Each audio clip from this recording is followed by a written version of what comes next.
बिस्मिल्लाहिर्रहमानिर्रहीम। अस्सलाम वालेकुम नाज़रीन, आप यूट्यूब चैनल देख रहे हैं, मैं इमरान खान हूँ। नाज़रीन, पहली खबर तो ये है कि पाकिस्तान के मीडिया पर यह पाबंदी लगाई गई है कि आप अदलिया पे बात कर लें। अदलिया का जो बेड़ा गर्क किया गया है 27वीं आइनी तरमीम में, उसके ऊपर आप डिस्कशन करें। दो दीगर चीज़ें हैं जो उनके ऊपर आप बातचीत करें।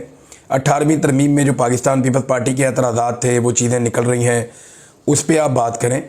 आप उन तमाम चीज़ों पे बात करें, लेकिन आपने आर्टिकल 243 वाला मामला जो पाकिस्तान की अस्करी क़यादत की तैनाती के हवाले से या उनके ओहदे के हवाले से या आर्मी चीफ और फील्ड मार्शल के ओहदे के हवाले से जो आइनी तरमीम की गई है, उस पर आप बात ना करें, या अगर उस पर बात करनी है तो सरसरी बात करें और निकलें। ये पाकिस्तान के मीडिया को बाकायदा अहकामात दिए गए हैं कि आपने इसको डिस्कस नहीं करना, बाकी आप जो मर्ज़ी डिस्कस कर लें। अब पाकिस्तान में मीडिया के ऊपर मुकम्मल तौर पर चेक है, तो हम कुछ लोग हैं जो ये फ़ायदा उठा लेते हैं कि इस वक्त हम पाकिस्तान में मौजूद नहीं हैं और हम इस पे बात कर सकते हैं। पाकिस्तान में जो हमारे दोस्त हैं, ऐसा नहीं है कि वो इस पे बात कर नहीं सकते हैं, उनकी काबिलियत नहीं है। इस वक्त वो बहुत मुश्किल में और दिक्कत में है। वो जो कहना चाहते हैं वो कह भी नहीं पा रहे, तो फिर हमें ज़्यादा ज़ोर से कहना पड़ेगा ताकि आम आदमी को समझ आए कि पाकिस्तान के आइन के साथ ये जो डकैती मारी गई है, साजिश की गई है, शब खून मारा गया है, ये एक्चुअली है क्या। पहले ज़रा आप समझ लें, मैंने बिल्कुल बात नहीं करनी उसके ऊपर, अदलिया वाले मामला पे। उस पर अगर आपने बात सुननी है तो जाके आप सिद्दीक जान साहब की बात सुन लें, बाकी जो दोस्त पाकिस्तान में हैं उनकी आप बात सुन लें, वो आपको मेरे से बहुत बेहतर समझा देंगे कि अदलिया के साथ क्या हुआ। मैं आपको वन लाइनर बता देता हूँ कि पाकिस्तान में एक अदलिया हुआ करती थी, बस। मेरे पास इसके हवाले से एक खबर है कि पाकिस्तान में एक दफ़ा का जिक्र है कि पाकिस्तान में एक अदलिया हुआ करती थी, बस। अब वो हुआ करती थी, अब वो नहीं है। मेरे पास खबर सिर्फ इतनी है। तफसीलात अगर आपने सुननी है तो पाकिस्तान में हमारे बहुत सारे दोस्त हैं जो इसके ऊपर बात कर रहे हैं, उनसे आप सुन लें। मैं बात करूंगा सिर्फ फील्ड मार्शल आसिम मुनीर साहब को मिलने वाली सहूलियात के ऊपर, और उन्होंने वो सहूलियात क्यों ली उस पर। सबसे पहले तो ये 6 चीज़ें आपने याद रखनी है जो इस मुबैना आइनी तरमीम में मुबैना तौर पे उन्हें दी जा रही हैं। नंबर 1, जो फील्ड मार्शल का ओहदा है वो उनका ताहयात रहेगा। हुकूमत ने काम तो बड़ा वाहियात किस्म का किया है, लेकिन मैं आपको उसकी तफसीलात बता रहा हूं कि फील्ड मार्शल का ओहदा ताहयात, फील्ड मार्शल के ओहदे के लिए मुराद ताहयात, उन्हें ताहयात इस्तिस्ना हासिल होगा मुकदमात से। ये 3 चीज़ें हो गई। नंबर 1, ताहयात फील्ड मार्शल रहेंगे जब तक जिंदा रहेंगे, अपनी मौत के मुकर्ररा वक्त से एक लम्हा पहले तक वो फील्ड मार्शल रहेंगे। ये उन्होंने आइन के अंदर लिखवा दिया। नंबर 2 लिखवा दिया कि ताहयात अपने मरने से एक लम्हा पहले तक भी उन्हें वो तमाम मुराद हासिल रहेंगी जो उन्हें अभी हासिल है। नंबर 3, उन्हें ताहयात एक इस्तिस्ना रहेगा, वो आइन तोड़ें, वो कोई काम करें, वो कुछ उल्टा सीधा कर दें, पाकिस्तान में कोई जुर्म उनसे सरजद हो जाए तो उनको अब एक इम्यूनिटी मिलेगी, एक इस्तिस्ना मिलेगा जो सदर पाकिस्तान को सिर्फ उसके टाइम ड्यूरेशन के बीच में मिलता है। सदर को एक इस्तिस्ना होता है और वो सिर्फ उस टाइम तक के लिए होता है जब तक वो सदर के ऑफिस में होता है, उसके अलावा उसको वो इस्तिस्ना नहीं मिल सकता। तो ये इस्तिस्ना फील्ड मार्शल के ओहदे को सारी जिंदगी के लिए मिल जाएगा। यानी आसिम मुनीर साहब अपनी मौत से एक लम्हा पहले तक कोई भी जुर्म करेंगे, उन्हें इस्तिस्ना हासिल रहेगा। नंबर 4, इनको नौकरी से निकालने का तरीका इंतहाई मुश्किल बल्कि नामुमकिन कर दिया गया है। पाकिस्तान में आज तक किसी भी सदर को इम्पीच नहीं किया जा सका, तो इन्होंने इम्पीचमेंट का तरीका इस पे लागू कर दिया, या फिर कोई 2/3 अक्सरियत लेकर आए और लाकर आइन को बदले। चौथा यह है कि नौकरी से नहीं निकाला जा सकता, या ये फील्ड मार्शल का ओहदा ख़त्म ही नहीं किया जा सकता। 5वां यह है कि पूरी मुसल्लह अफवाज हत्ता के जो एटमी प्रोग्राम तक है उसके ऊपर फील्ड मार्शल का पूरा कंट्रोल हो जाएगा। वो हर चीज़ को अपनी कमांड में ले लेंगे और chairman chief of joint staff का ओहदा जो है वो ख़त्म हो जाएगा। और छठी चीज़, इसके बावजूद अगर उनका दिल करे कोई नौकरी करने को, मिसाल के तौर पे मैं आपको बता देता हूं कि उनका दिल करे कि वो सऊदी अरब जाना चाहते हैं या गज़ा में जाना चाहते हैं, और उन्हें ये लगता है कि गज़ा के अंदर एक अच्छा पैकेज है, मैं वहाँ चला जाता हूँ, या सऊदी अरब में एक बड़ा शानदार है, मैं अपनी ज़िंदगी वहाँ गुजारना चाहता हूँ, तो वो आर्मी चीफ के ओहदे से रिटायर हो जाएंगे, वहाँ एक नया आर्मी चीफ आ जाएगा, लेकिन बतौर फील्ड मार्शल वो मरते दम तक मौजूद रहेंगे, और बतौर फील्ड मार्शल अपने इस्तिस्ना के हमरा, अपनी मुराद के हमरा वो सऊदी अरब चले जाएंगे और खादमैन हरमैन शरीफैन बन जाएंगे। समझ आई आपको? ये छठी सहूलत भी उन्हें हासिल है इस आईनी तरमीम के अंदर। मुबैना तौर पे अब तक जो चीज़ें सामने आई हैं, ये इन्होंने किया क्यों?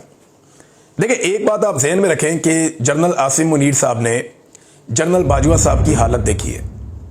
उन्होंने देखा कि जिस जनरल बाजवा के जूते पॉलिश करती थी नून लीग, और जिनके बारे में ये बार बार कहते थे हमें इलेक्शन जितवा दो, ख्वाजा आसिफ ने बाकायदा जनरल बाजवा को व्हाट्सएप कॉल करके कहा कि मैं इलेक्शन हार रहा हूं, क्या कर रहे हैं आप, और अपना तलक मलक लगा के उन्होंने इलेक्शन जीत लिया।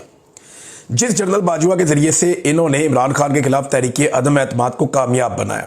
अब ये खुद ही बताते हैं ना, इनके अंदर से बंदे उठ उठ के रोजाना बताते हैं। फजल रहमान ने बताया, बाकी सब ने बताया, शाहिद खाकान ने बताया कि इमरान खान के खिलाफ अदम एतमाद के अंदर हम सारे शामिल थे और फौज ने हमसे मिलकर करवाई है।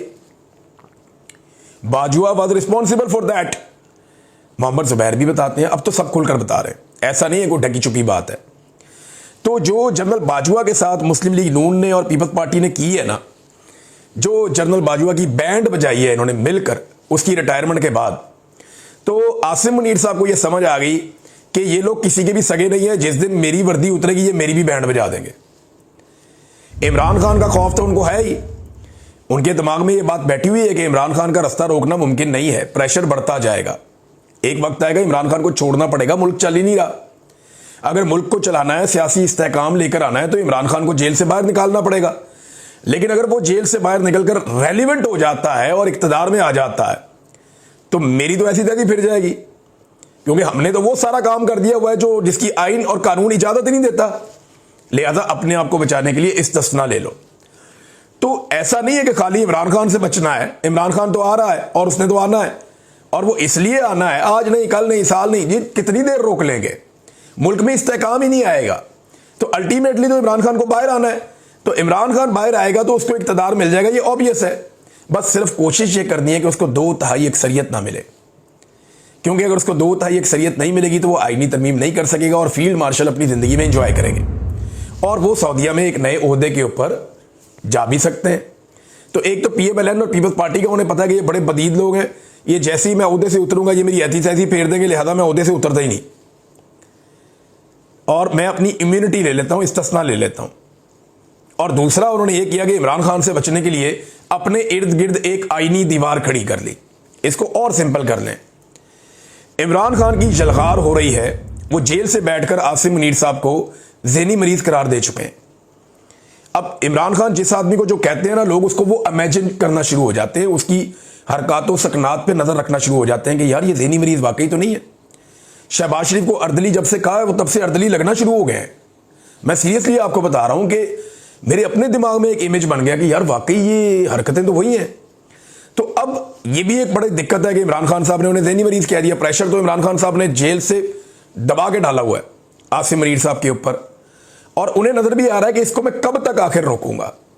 तो एक तो वो खतरा है, और ये खतरा ना PMLN के कुछ टाउट्स और कुछ टाउट्स हैं एस्टेब्लिशमेंट के, और कुछ PMLN के अपने लोग भी हैं, और वो अपने मुंह से बरमला अब ये कहना शुरू हो गए। उनके ट्वीट्स मौजूद हैं रिकॉर्ड के ऊपर, उनके स्क्रीनशॉट इस वक्त सोशल मीडिया पे गर्दिश कर रहे हैं। नजम सिटी का ऐसा ही स्टेटमेंट है कि एक्चुअली ये आसिम मुनीर साहब ने अपनी मुस्तकबिल की प्रोटेक्शन हासिल की है जिस वक्त इमरान खान साहब इक्तदार में आ जाएंगे, क्योंकि सारे डराते थे ना कि इमरान खान आ गया तो ये कर देगा, तो वो कर देगा, तो आपको नहीं छोड़ेगा, तो उसको नहीं छोड़ेगा।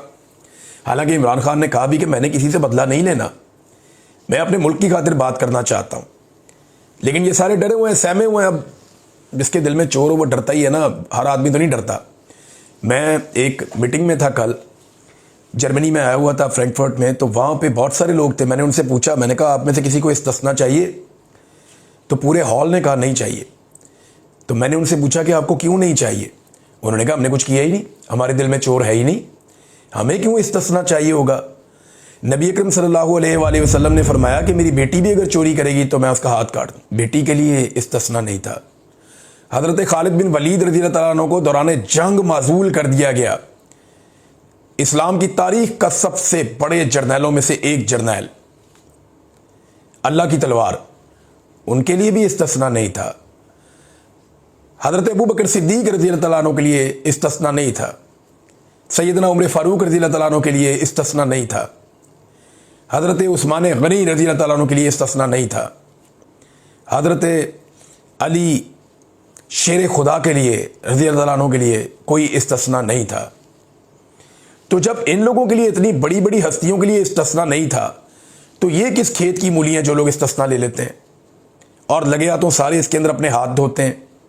अभी पता चला है कि तजवीज़ आई है कि जो सदर पाकिस्तान है, वो जो एक दफ़ा सदर बन गया, उसको ताहयात इस्तिस्ना दे दिया जाए, यानी उसके ऊपर पूरी ज़िंदगी में फिर कोई केस नहीं बनेगा और अब इसके ऊपर जो है वो अमल दरामद कर दिया जाए। वज़ीर आज़म के बारे में भी यही तजवीज़ आई कि वज़ीर आज़म को भी इस्तिस्ना दे दें। वज़ीर आज़म अपने ओहदे से फारिग भी हो जाए तो बाकी ज़िंदगी कुछ भी करता रहे, उसको इस्तिस्ना जनाब को कोई इसको हाथ नहीं लगा सकता, कोई इसके ऊपर केस नहीं बना सकता। ये होता है कोई दुनिया में? हज़रत उमर फ़ारूक तो दूसरी चादर का हिसाब दे रहे थे। हमें सुनाते हैं कुरान पाक की आयतें, अपने लिए इनको आईनी दीवार चाहिए और अपने लिए इनको प्रोटेक्शन चाहिए। यानी हम गरीब पाकिस्तानियों के लिए, मिडिल क्लास के लोगों के लिए कुरान पाक की आयात और उनका तर्जमा है जो अपनी मर्जी के मुताबिक वक्तन फ़वक्तन निकाल के अपनी ज़रूरत के मुताबिक कौम को सुना दिया जाता है, और अपने लिए इनको ज़रा भी तवक्कल नहीं है, इनको इस्तिस्ना चाहिए। भाई दूसरी सांस किसी ने नहीं देखी, कल किसी ने नहीं देखा, आप इस्तिस्ना के पीछे भाग रहे हैं। हमारे किसी खुलफाए राशिदीन में से, इस्लाम के बड़े बड़े जर्नैलों में से किसी ने कभी इस्तिस्ना लिया नहीं, लेकिन आसिम मुनीर साहब को इस्तिस्ना चाहिए कि उन्हें डर है। और ये PMLN के लोग कह रहे हैं, नजम सेठी साहब ने कहा और बहुत सारे लोगों ने कहा कि जनाब उन्हें इमरान खान साहब से ये खौफ है कि कल को इमरान खान साहब आ गए तो पता नहीं क्या कर देंगे, लिहाजा उन्होंने अपने इर्द गिर्द एक आईनी दीवार खड़ी कर दी है। आइन की इस तरह की शिकें मंजूर करवाने की कोशिश कर रहे हैं जिसके जरिए वो महफूज हो जाएं अपनी जिंदगी के आखिरी सांस तक। ये तो मेरा रब जानता है ना, हिफाजत तो मेरा अल्लाह करता है। वो हुजूम में तन्हा आदमी की हिफाजत करता है, वो पत्थर में कीड़े की हिफाजत करता है, और अगर वो किसी की हिफाजत ना करे ना तो फिर उसे कोई नहीं बचा सकता। नबी अकरम सल्लल्लाहु अलैहि वसल्लम की एक हदीस है, मुझे वो याद आ गई। आप ऊँट पे सफ़र कर रहे थे और आपके पीछे एक सहाबी बैठे हुए थे छोटी उम्र के। आपने उन्हें कहा कि लड़के मेरी बात सुनो गौर से, कि सारी दुनिया मिलकर तुम्हारा कोई फ़ायदा नहीं कर सकती अगर रब ना चाहे तो, और सारी दुनिया मिलकर तुम्हारा कोई नुकसान नहीं कर सकती अगर रब ना चाहे तो। उसका मुख्तसर मफहूम ये है कि मेरे रब की चाहत से होता है जो आता है। ये ज़ियाउल हक का भी प्लान ताहयात था, फिर उसके साथ क्या काम हुआ। ये ताहयात किस्म के वाहियात प्लान पाकिस्तान में बहुत दफ़ा बने, हमने बहुत बनते हुए देखे हैं। इसके ऊपर ये नवाज शरीफ साहब ने भी माजी में ये गलती की हुई है। ये ज़रा मैं आपको एक बड़ी इंटरेस्टिंग चीज़ पढ़ के सुनाता हूँ। ये माजिद निज़ामी साहब ने ये याद दिलाया। उन्होंने बताया कि बड़े भाई नवाज शरीफ ने सिविल मिलिट्री तवाज़ुन बरकरार रखने के लिए जनरल मुशर्रफ को आर्मी चीफ के साथ साथ chairman joint chief of staff committee भी बनाया था। ऐसे ही सारे इख्तियारात उसको भी दे दिए थे परवेज़ मुशर्रफ को। लेकिन एक साल बाद ही अक्टूबर 1999 में धड़न तख्ता हो गया। अब छोटे भाई शहबाज शरीफ ने भी हाइब्रिड सिस्टम की मजबूती के लिए जनरल आसिम मुनीर को आर्मी चीफ के साथ साथ चीफ ऑफ डिफेंस फोर्सेस बनाने का ऐलान कर दिया। आगे आगे देखें क्या होता है। तो ये बात उनकी बिल्कुल ठीक है, एक खेल पुराना है। अब एक जो स्टेटमेंट है वो जावेद हाशमी साहब की तरफ से आया, ज़रा सख्त स्टेटमेंट है, लेकिन जब इस तरह का माहौल होता है तो ऐसे स्टेटमेंट्स आ जाते हैं। जावेद हाशमी साहब कहते हैं कि पाकिस्तान में एक शख्स नशा इक़्तिदार में ख़ुद को बादशाह बनाने जा रहा है, लेकिन बादशाह तो सिर्फ अल्लाह रब्बुल इज़्ज़त की है। मुशर्रफ का इंजाम याद रहे, पाकिस्तान की कश्ती को इस दौर में भंवर में लाने वाला आसिम मुनीर, चाहे वो ट्रंप की नौकरी हो या हमास के ऊपर पहरा देने के लिए फ़ौज भेजना हो। नून लीग जिस नौकरी के लिए बनाई गई थी आज भी वही सर अंजाम दे रही है। पीपल्स पार्टी के हाथों में भी वही जंजीर आ गई है। ये कौम तुम्हारी गुलामी कभी कबूल नहीं करेगी। ये जनाब एक बड़ा सख्त ट्वीट है जावेद हाशमी साहब का, एक बड़े बहादुर सियासतदान है, और उन्होंने ये बताया। नाज़रीन, जबरान इलियास साहब ने एक ट्वीट किया, पाकिस्तान तहरीक इंसाफ के सोशल मीडिया के हेड है। उन्होंने एक ट्वीट किया, उसके अंदर उन्होंने कुछ चीज़ें लिखी और उसके साथ उन्होंने एक स्टिकर उन्होंने शेयर किया सोशल मीडिया पे। एक पोस्टर है, उसमें आसिम मुनीर साहब की फ़ोटो है और उसमें लिखा गया है presenting the legacy of Asim Munir, कि जो उन्होंने किया वो क्या किया। तो इसमें कोई काफ़ी सारी कोई 20-25 चीज़ें उन्होंने लिखी हुई हैं जो उनके दौर में हुआ। हिस्ट्री विल नेवर फॉरगेट, तारीख इसे कभी नहीं भूलेगी। पाकिस्तान विल नेवर फॉरगिव, और पाकिस्तानी इसे कभी माफ़ नहीं करेंगे। उन्होंने बताया क्या कि जनाब इन्होंने मनसूबाबंदी के तहत कत्ले आम करवाया। और निहत्थे और पुरअमन एहतजाज करने वाले मुजाहिरीन पर।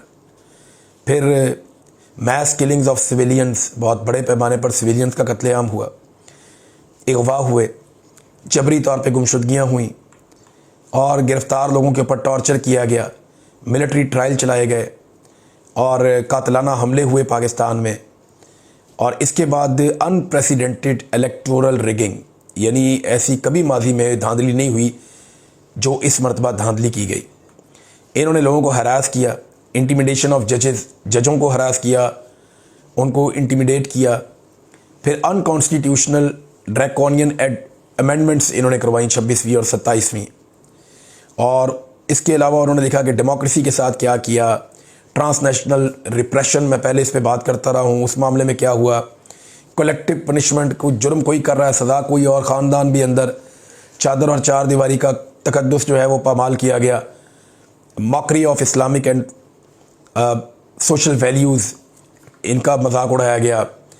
और फिर उसके बाद ये फ्रीडम ऑफ स्पीच पाकिस्तान में ख़त्म कर दी गई, खौफनाक किस्म का सेंसरशिप पाकिस्तान में लगा दिया गया और मीडिया के ऊपर पाबंदियाँ लगा दी गई, ख़वातीन पर, बच्चों पर और बुज़ुर्गों पर हमले किए गए, ह्यूमन राइट्स की बदतरीन पामालियाँ की गई।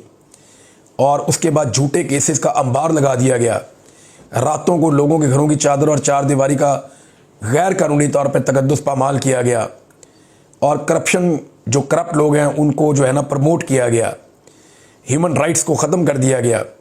इकनॉमिक्स जो है पूरी पाकिस्तान की मईशत वो कोलैप्स कर गई, पाकिस्तान में इन्फ्लेशन रिकॉर्ड लेवल पे पहुंच गई, टेररिज्म पाकिस्तान में बहुत ज़्यादा बढ़ गया, टूरिज़म ख़त्म हो गया, सेक्टेरियन वायलेंस यानी यहाँ पे पाकिस्तान में फ़िरका परस्ती भी बढ़ गई और बॉर्डर के ऊपर टेंशन भी बढ़ गई और पूरे मुल्क को एक जो है ना लाफिंग स्टॉक बनाकर रख दिया। ये आसिम मुनीर साहब के बारे में एक उन्होंने पम्फलेट जारी किया, जबरान इलियास साहब ने, और ये भी मैंने आपके सामने रख दिया।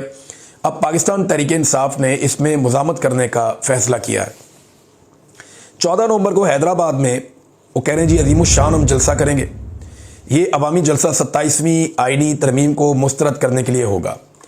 14 नवंबर को हैदराबाद बाईपास के ऊपर जलसा आम होगा और आइन और कानून की बालादस्ती और अदलिया की आज़ादी के लिए तहरीक तहफ़्फ़ुज़ आइन पाकिस्तान के तमाम लोग जो हैं वो ये जलसा करने जा रहे हैं।